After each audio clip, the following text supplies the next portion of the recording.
Traditional engine control, open-loop mechanical engine controls were used to manage air, fuel, combustion.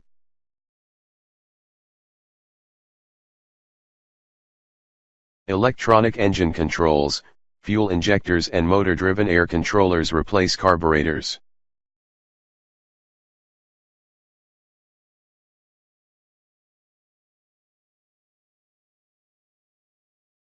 Crank position sensor and ECU replace points in distributor.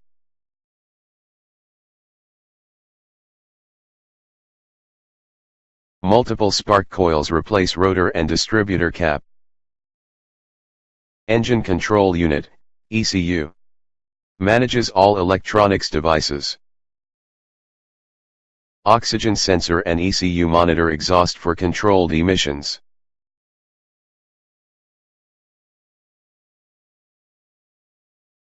An Engine Control Unit, ECU, also commonly called an Engine Control Module, ECM, is a type of electronic control unit that controls a series of actuators on an internal combustion engine to ensure optimal engine performance.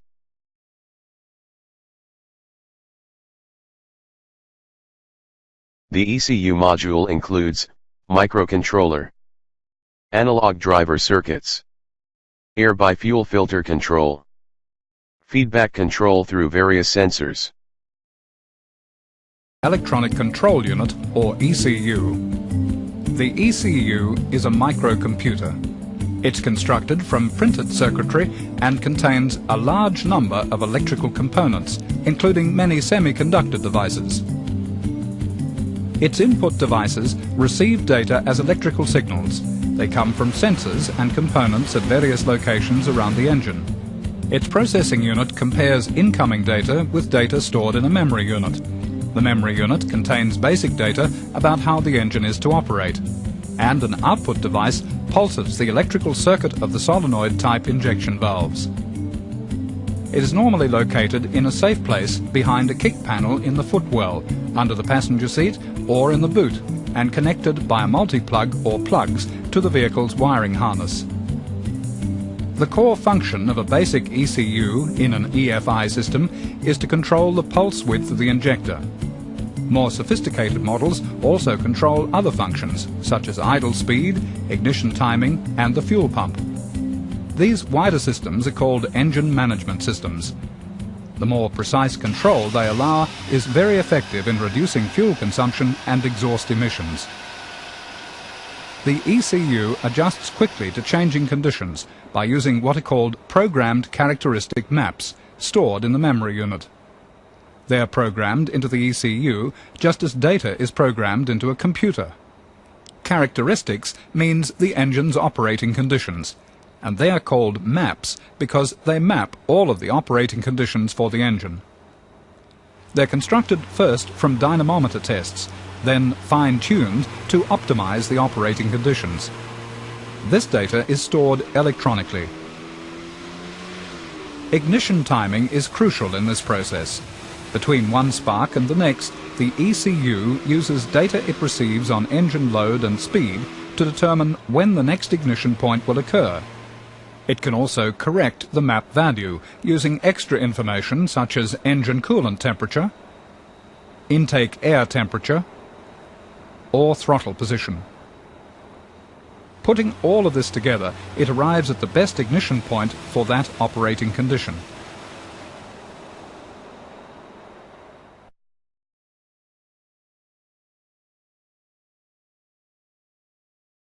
Engine control modules are almost always located in a dry, secure location, and many are mounted under the passenger side dash.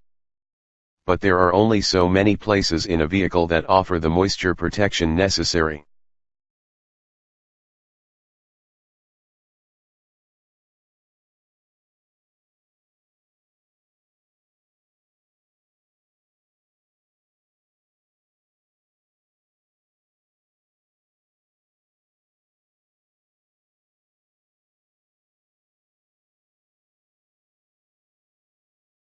The Engine Control Module, ECM, controls all the engine functions to keep it running correctly, monitoring all the sensors of the engine.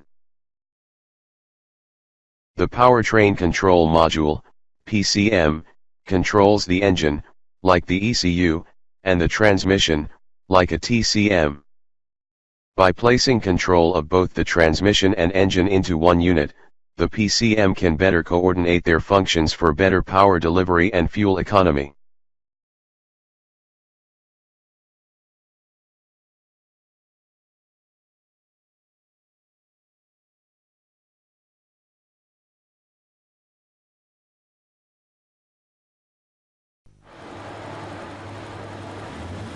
Settings are made for various operating conditions according to fuel consumption, engine torque, exhaust emissions, knocking tendency, and drivability. That means, for example, that starting ability can be improved by making timing during cranking depend on cranking speed. Timing at low idle speeds can be set for low emissions, smoothness, and fuel economy. For part load operation, the emphasis is on economy and drivability. At full load, it is set for maximum torque without detonation. Using the digitally stored map, the ignition point is set for each operating condition, without affecting the settings for any other condition. All of this raises an engine's overall efficiency for all operating conditions. Corrections to ignition timing, combined with those to the injector opening time, provide the optimum values to achieve the best combustion. With higher compression ratios, there is more risk of detonation and damage to the combustion chamber. A knock sensor allows ignition timing to be calibrated to achieve the best setting for normal operating conditions. Knock or detonation can then be eliminated separately using closed-loop knock control. When a detonation signal is received, the control unit retards the ignition setting to bring detonation under control. A turbocharged engine is different. Simply retarding the ignition could increase the already high temperatures at the exhaust-driven turbine. But reducing the boost pressure at the same time brings detonation under control quickly. As soon as knocking is detected, ignition is retarded, which works immediately. Reducing boost takes longer, but as soon as it takes effect, the control unit returns ignition timing to its optimum value.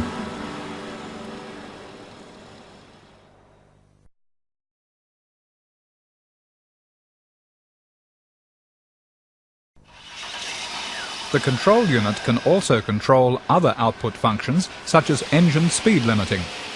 When actual engine speed reaches a programmed maximum, the fuel injection pulses can be suppressed. This protects the engine from over-revving without disadvantaging its operation. The ECU can control the fuel pump. For safety reasons, when the ignition is turned on and the engine is stationary, the fuel pump operates for a few seconds only, enough to prime the engine for starting. It starts again during cranking and when the engine is running above a specified minimum number of revolutions per minute. Some exhaust gas is allowed to recirculate to control the nitrogen oxides. How much exhaust gas does this can be controlled by vacuum and vent solenoids in the vacuum circuit of the EGR valve. When loads are put on the engine, such as from air conditioning or lights, the control unit regulates how much the idle speed control valve opens to maintain a preset idling speed. Fuel vapours stored on the active material in the canister are drawn into the cylinders and burned when engine operating conditions allow. At different engine speeds and loads, the control unit operates solenoid valves that alter the effective pipe length of the manifold. This extends the torque output over a wider range of engine speeds. The cooling fan is switched on automatically when the air conditioning is switched on. Instantaneous fuel consumption can be displayed on the instrument panel in front of the driver.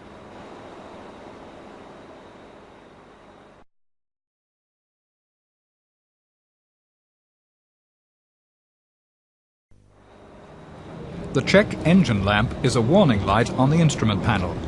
It is lit up by the control unit to warn of malfunction in engine management. The check engine lamp can also indicate fault codes.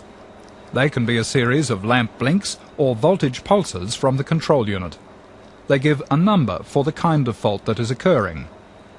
One lamp blink, followed by a pause, then 3 blinks in rapid succession, indicates code 13, which may mean, for that application, that the oxygen sensor voltage is not changing, leaving the engine in open-loop operation. When the control unit does not receive a signal from a component, it uses a substitute value from its memory bank.